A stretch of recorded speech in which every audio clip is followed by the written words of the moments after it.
tumah of a male and a female, a boy and a girl, child, which is 14 days tumah, but only 33 days tara. So those both chumras.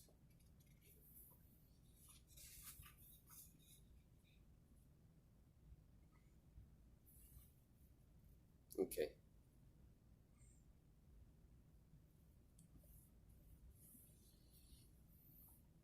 Rashi goes through the calculation. Okay, Bishleima dam Bishleima damu mayim like klumhu. We understand that water and blood is not going to make your tummy because it's not a bird. Elagenunim, but if it's colored fluids, leicha shem avlad hovenimuach. Let's suspect that maybe there was a child there that dissolved. Amar Abaya says, Kama yayin chai shasasime shel zesh shenimuach chubra b'teich meyah. How much raw wine, raw means undiluted wine, did the mother of this one drink that dissolved her baby inside of her? Which means that this was like a really crazy story that the baby should dissolve. She must have drank a lot of like acid or something. Wine, undiluted wine. Which means that it's something that's, you don't have to suspect for it, that this should really happen. Rava Amar? Rava says, Malay Tanan. The Mishnah says that it was full. Then it wouldn't have been full.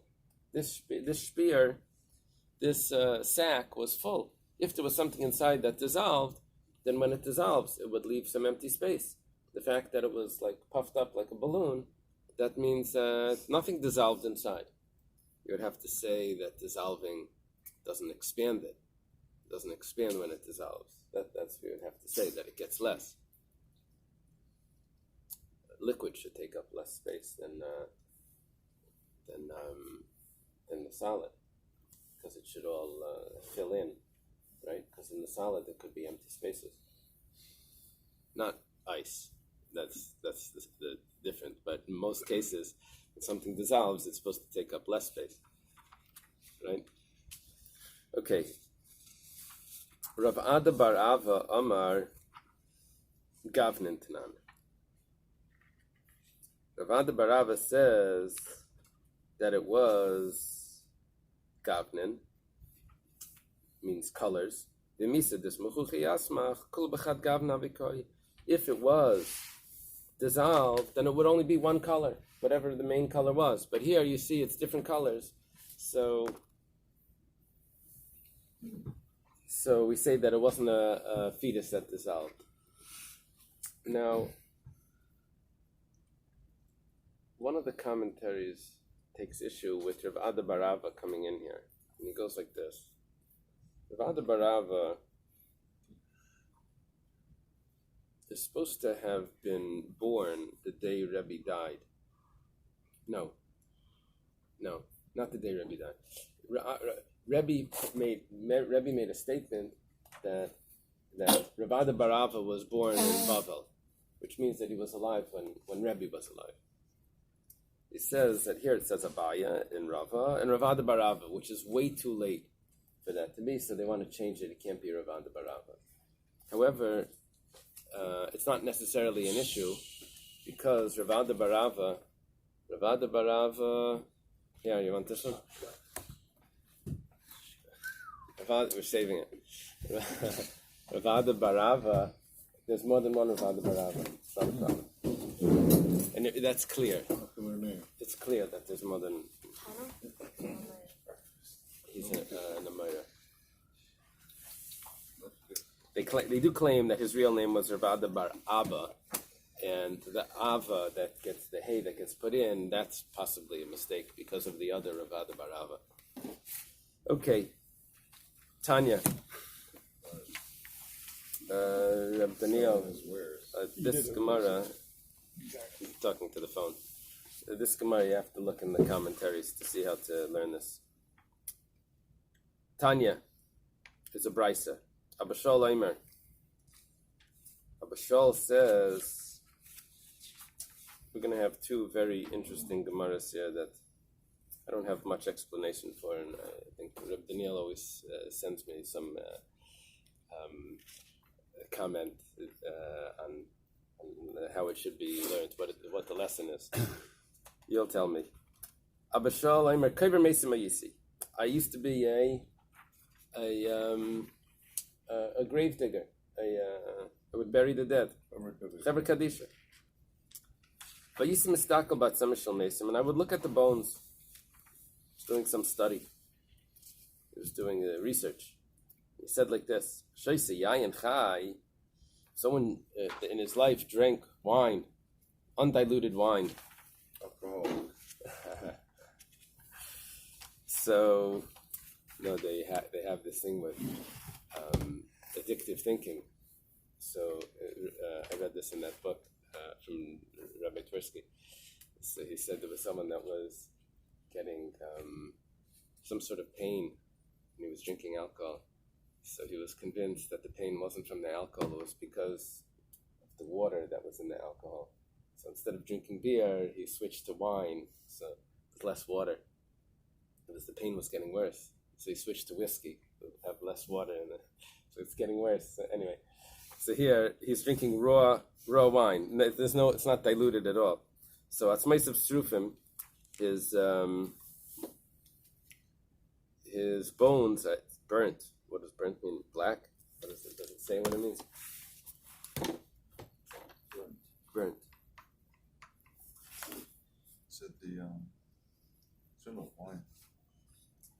He's not diluting his wine. Mazug, if he's diluting it, like very much, so it's Maisav Sikuyim. Then his bones are dry or transparent, whatever Sikum means. It could mean transparent. It's not a good idea. Right. Too much. Yeah, don't lubricate. No, that's the next. That's, oh, sorry.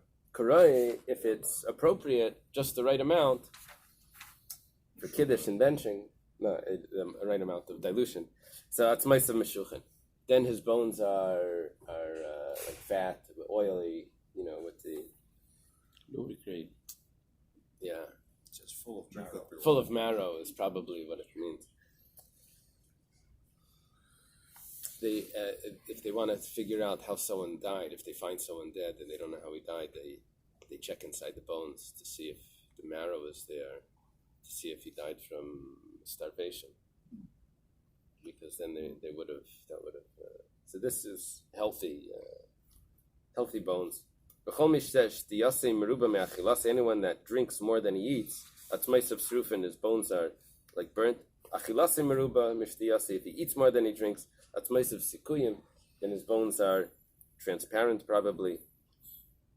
Karoi, if it's the right amount, so then then his bones are healthy and lubricated. They have marrow inside. Tanya, Abashol Aimer, there's a brisa that says, Abashol said, Itema Rabbi Yochanan. This is a very strange possibility. And Rabbi Tzal Ranchberg pointed out, Abashol is a Tana. We had Abashol even talking about when Rabbi Eliezer ben Yaakov said in Masechta Midas, this room, I don't know what it is. Abashol says, no, what it is that. And a good memory. He was in the time of the Beis Hamikdash, probably. And Rabbi Yochanan is an Amira. Usually, V'itema is when you have like a teacher-student. We don't know who it was because they were so close in generation. We don't know. Like, Amarava, V'itema Rav Papa is a very common one because Rav Papa is a student of Rava. So they would say it. Who was it exactly? It was one of them. So, but to go from Abashol to Rabbi Yochanan is very strange. And so, Rabbi Tzal Ranchberg tells us that there's a Taisvis in Ksubis that says that there's a Rabbi Yochanan that was a Tana also. All right. We know of Rabbi Yochanan and Zakkai, but no other Rabbi Yochanan that... I'm sorry?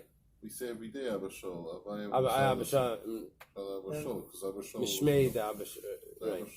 Mishmei da Abashol. That means that it was Abashol's Shita, but it wasn't Abaya that heard it from him.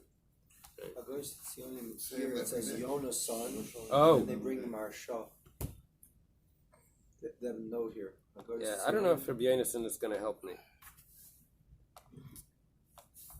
It says Abashol was a younger contemporary Rabbi Akiva and a student of Rabbi Good. Yochanan ben Zakkai. Good. Okay, so these are Tana, excellent. See, it's very Okay, close. the problem is the names Rabbi are very Yochanan. close here. Abishal and... And Rabbi Yochanan. Yeah, but that's Rabbi Yochanan ben Zakkai. Yeah. Oh, maybe... Oh, that's a good shot. You don't have to get into all of these complications. Some say it's Rabbi Yochanan ben Zakkai. Okay, but the problem is that Rabbi Yochanan is always... Rabbi Yochanan ben Zakkai always says Rabbi Yochanan ben Zakkai. Okay, it goes like this. Look, that's not even the hard part of this Gemara. Kaver Mesim Ayisi, he says, I used to be belong to the Chevra Kadisha. Upamachas Ratzti Achar Tzvi. One time I was running after a deer. Why did he run up to it there? He was Maybe burying, he wanted to catch it. he Yeah. was burying the dead. He's burying the dead and he's running after a deer. But look, the dead's not going to run away. It's the deer that's running away. So, v'nechnasti b'kulas shel meis. I went into the leg bone. The kulas is the thigh bone. the thigh bone. The thigh bone of a dead person, like hollow. Like I'm thinking of those sequoia trees that fell down. You know that you can walk through them. So I'm running. He's running through a kulas shel meis. B'ras yachav shalish parsais. He runs 3 parsais. Parsa I think is 2,000 miles, 3,000 miles. 3,000 amas, 3,000 amas. This is a very large amount. Tzvi higati, I never reached the deer. V'kulas like kolsan, I was still in the middle of the tunnel of the bone. So I had to go back the other way. So k'shechazarti la'achayri, when I went back, Amarli, shleik melech habashan, I said, that was the thigh of Eig melech habashan. Big guy. The Masha's explanation has to do with that he was reaching for Tara. He was reaching for the tzvi, which is a kosher animal, and he doesn't reach it because he's surrounded by tumah, and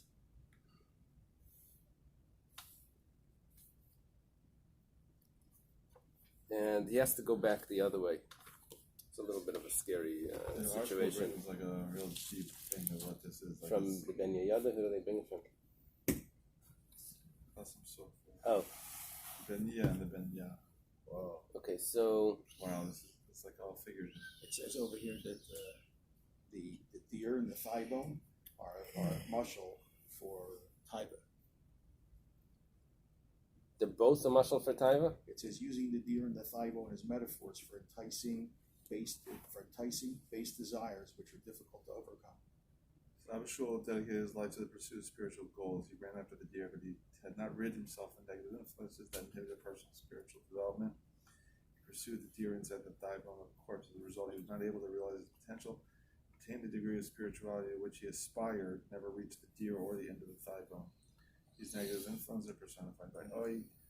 With his blah blah blah, it was they, blah blah blah. Eventually he became aware of his error and pulled away from these influences. Only then he was able to become the Torah giant, the famous Tana Abashul. Very good. Volunteer yours. Very good. Pass them all down. Can I have some more? Absolutely. Very good. From thigh bones. No,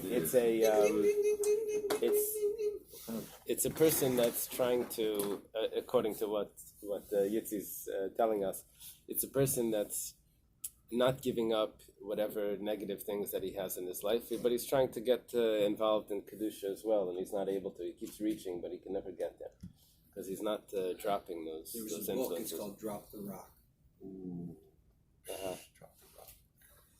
Tanya, Abba Shalom, Kever Mason Mayisi. I was part of the Chevra Kadisha Pamachas Niftacham Ma'ara Tachtay. And a cave opened up under him, I guess, while he's digging. So he falls in. And I found myself in the socket, the eye socket of a corpse, and it was going up to my nose. It means he sunk totally into it. When I got out, Amru Ayin Shel Avshalom Haisa. This was the eye of Avshalom. Avshalom is the daughter of David, the son of David, but from a Yifas Tayar. So, sort of like the eye here would be symbolic of David found this woman in battle, beautiful, and This is the child. I think it was Abba Shaul that was drinking too much wine.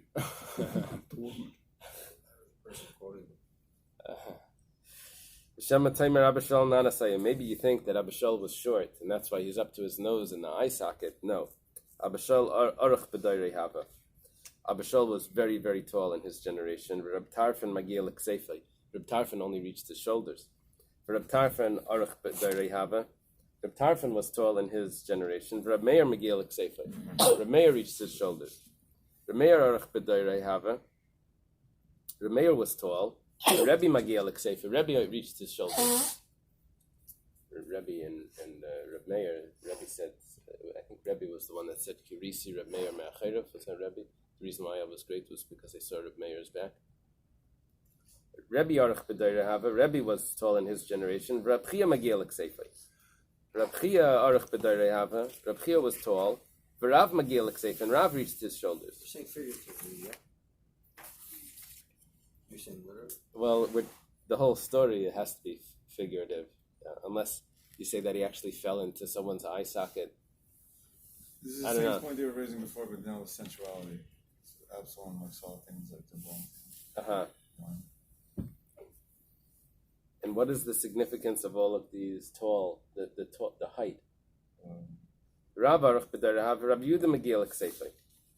Rav was tall, and Rabbi Yehuda reached his shoulders. Rabbi Yehuda Aruch B'dayrei Hava. Now it gets really strange. Rabbi Yehuda was tall, Va'ada Daila Magiel Ksefei, and Ada Daila, who was a shamish of Rabbi Yehuda, reached his shoulders. And Parshtivna de Pumpadisa, this fellow These Parshtivna were all great rabbis, and yet even Abba Shaul had to. was Abba Shaul, that's taller than all of them. They're trying to say that as great as you are, you still have to be challenged. In Parshtivina de Pumpadisa, Koyle La'ada Dailad Palgate. He only reached half the height of Adadaila, Parshtivina of Pumpadisa. In the rest of the world, only reaches Parshtivina until his Chartzi, until his loins, till halfway up.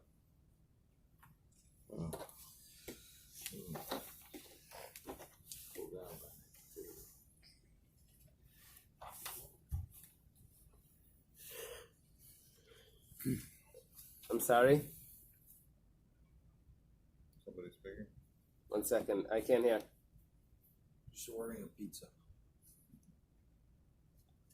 It's not on Oh yeah, it's similar to Shaul. It's a Shaul was a head taller than everyone. Mishich Ma'ila. Right. Smartphone. Okay. That's a real smartphone. Yeah. Here it says that the messages of these stories is that even a prominent sage like Abba Shaul was great in stature. Comparison to his peers could also be drawn by his desires, emphasizing how careful every individual has to be when faced with objects of desire. Very good. And the whole idea of the eye socket is because a person is tempted by his eyes.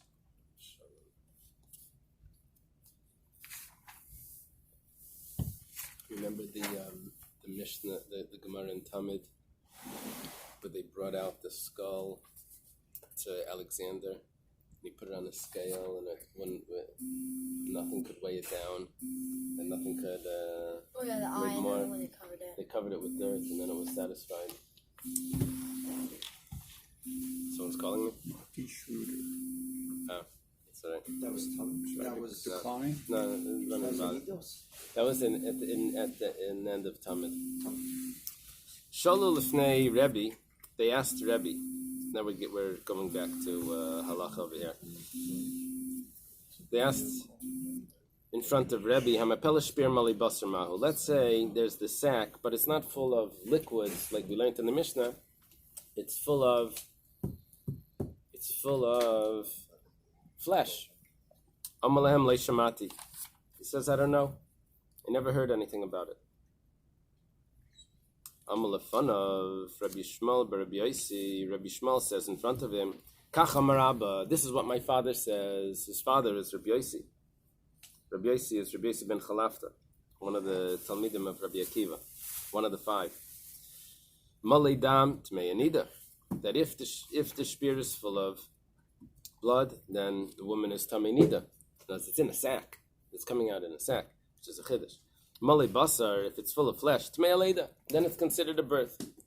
Amar lei, Rebbe says, El malei davar chadash amarta lanu mishum avicha shemanucha. If you would have only answered the question that we asked, we would have believed you. But you added something extra. You added that malei dam is tmei nida. Now, once you added that in, we see that you're following the fact that you said malei dam is tmei nida. That's kamar kesumchas shem mishum Reb Meir. That means you're following Sumchas, who's a student of Reb Meir, who's following Reb Meir's opinion that the blood doesn't need to touch the besara, the flesh, inside of her. Hanami shamak Rabbi Yeshua, and now we don't know who you're going like. When you say that malei basar is tummy, maybe you hold like Rabbi Yeshua, vein alachik Rabbi Yeshua. We see that you're not taking the mainstream approach. The Tanya, we started on a brayso, mapel spear, someone gives birth to a sack, she'ena merukim, that it doesn't have the form of a body.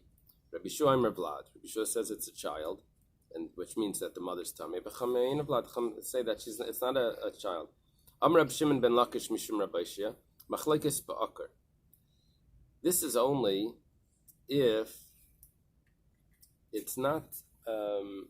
It's dark. In other words, how do they translate it?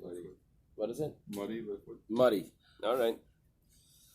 Avol betzalel, but if the liquid in this spear is clear, then divrei hakolin blood. Everyone holds that. You know, the whole machlekes over there was only when it's ukar. It's dark. It's not translucent. But if it would be clear, everyone holds it's not a child. That's the opinion of Rabbi Shimon ben Lakish. Rabbi Shua ben Levi Amar. Rabbi Shua ben Levi, he's the mentioned at the end of Pirkei Avos, but he's not a Tana. He's an Amir. He's in the time of Rish Lakish and Rabbi Yochanan. He says Bitzalol machlekes, that the machlekes is when it's clear. Ibaylahu, they have a question. Bitzalol machlekes, the machlekes is when it's clear. Avol baka devrekal vlad. What does he mean to say? Does he mean to say that ba'akar everyone agrees that it's a vlad? Or maybe he means to say that Rish Lakish said that the machlekes is only when it's dark, when it's muddy.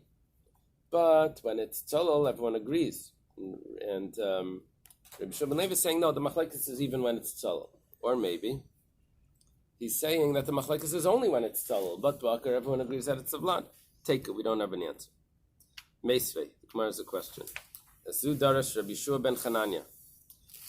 The following, Rabbi Shua ben Chananya darshaned. Remember we mentioned Rabbi Shua ben Chananya, we mentioned his nephew, Chanina. So this is Rabbi Shua ben Chananya. We mentioned him right over here. This is, now we're just getting the full name. The Tana, Rabbi Shua ben Chananya. Ashrei Yoladate. But it says like this, Vayas Hashem alikim la'adam alishtei kasnei sa'ar vayalbishim. This pasuk, the way Rabbi Shua ben Chananya learns it, is Malamed shein HaKadosh Baruch Hu Oisa Or La'adam Elam Kein Noitzer. When does God make the skin? After they're already formed, after they're already made. Alma ba'or tal yimelsa leishnak of leishnatzalo. The skin comes later.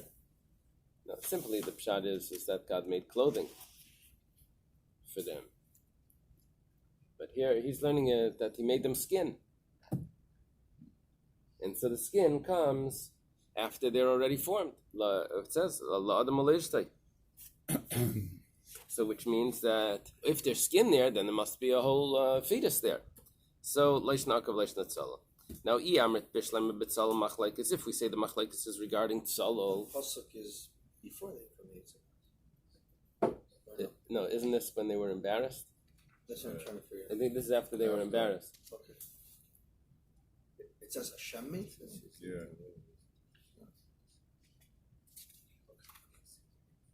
This is I think the Gemara Saita says what's kasnes are. Maybe it means something that comes from skin. One opinion says that it means wool, the wool that grows on the skin. Right? Or Reb Meir's Sefer Torah had R with the aleph. Right? Cashmere. What do you say? Chashmal. Chashmal. How do you translate? I mean, I know in modern Hebrew it's electricity. Chashmal is electricity. Well, that's modern Hebrew. Chashmale were Practically the same thing. like energy or something. I thought maybe it was cashmere. Cashmere. Baal Shem Tov learns Chashmal in the three levels in the Kesef Shem Tov. Chash, Mal, and Mal, right? Ratzo V'Shay. Yeah. That's what keeps it going, the Ratzo V'Shay.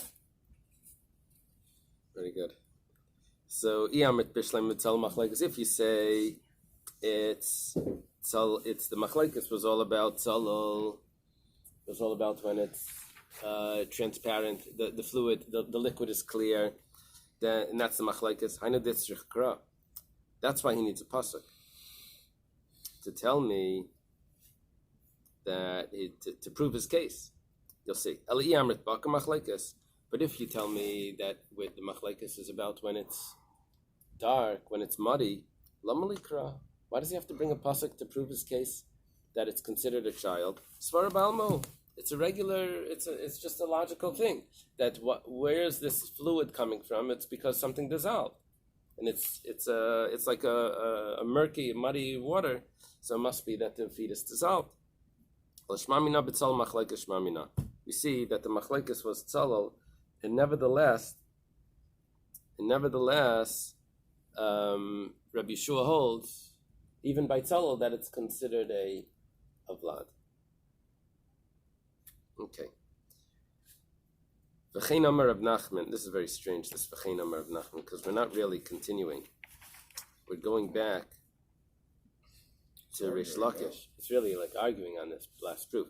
V'chein amar Rav Nachman, amar Rabba bar Ravua. Isn't that odd? Does anyone comment on that v'chein? Do you have any note there? Like the v'chein is like a strange thing. It says, and likewise, just as Rabbi Yoshaya interprets the dispute between Rabbi Yeshua and the rabbis is referring to a case where the amniotic fluid is valuable. Then Rab Nachman says, and he brings it. So he's trying to bring a connection between the two. They basically make the same kind of basic thing. The v'chein that The Moshe Pir should be Osha Machos Rabbi Yeshua Chacham. no. Chacham are Okay, just to me it looks like it's about to say the opposite. Which is exactly the opposite of Rabbi Shua ben Levi. So I don't understand the v'chein. It's a v'chein on something that we said earlier, but it's just because we interrupted it with Rabbi Shua ben Levi, that v'chein shouldn't be.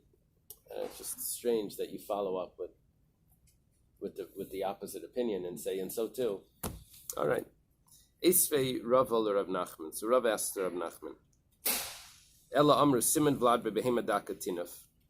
Here we're talking about someone that purchases a animal from a non-Jew. And the animal is going to give birth. And you don't know if the first time it gives birth, if it's a Bechar. Or maybe this animal had already given birth before, and the animal that it's being born by you is not a Bechar. Big difference. If it's a Bechar, it has to be given to the Kayan. So how do you know if it's a Bechar? So it goes like this.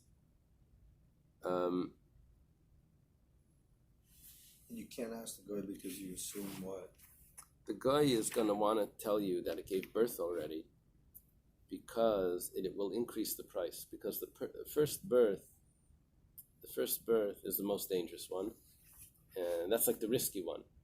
So if he says, oh, it gave birth already, then to you it's going to have more, he's going to think it has more value. It's already a professional at giving birth, and you're going to get a lot out of this. So he's going to want to lie about that. That's better for him. So Simen Vlad bebehema daka tinuf and begasa shilya. We say that if there was something dirt, some how do they translate tinuf? Womb discharge. Murky discharge. Murky discharge. So then we know that there was already a child by this animal. Begasa, by a large animal, shilya, if there was a afterbirth. Be'isha, by a woman that gives birth, shpir v'shilya. Either a shpir, which is this sac, or shilya, or a placenta. That means it's the second child already. Then it's the second child. The first one, this is considered a child, basically, that murky discharge or shilya, depending on which animal. By a woman, it's either one. But if there's just a sac by an animal, it doesn't exempt. Now, if we say the whole machlaikas was about clear liquids, where Rabbi Yeshua says that that's a vlad. The Chum say it's not a vlad. Mishamachi, therefore, Isha de Rabbi Bekra Pata Bashpir. That's why the woman, that there's a special pasuk that says that the skin came after, then a shpir will exempt. A shpir will say that it is a birth, if there's just a sac, because the skin comes later. That's why is that because of a pasuk, not because of a svara. But by the animal, where I don't have a pasuk that tells me that the skin comes after the development of the fetus. Lai pater bashpir, so a shpir doesn't mean that there was an offspring. So fine.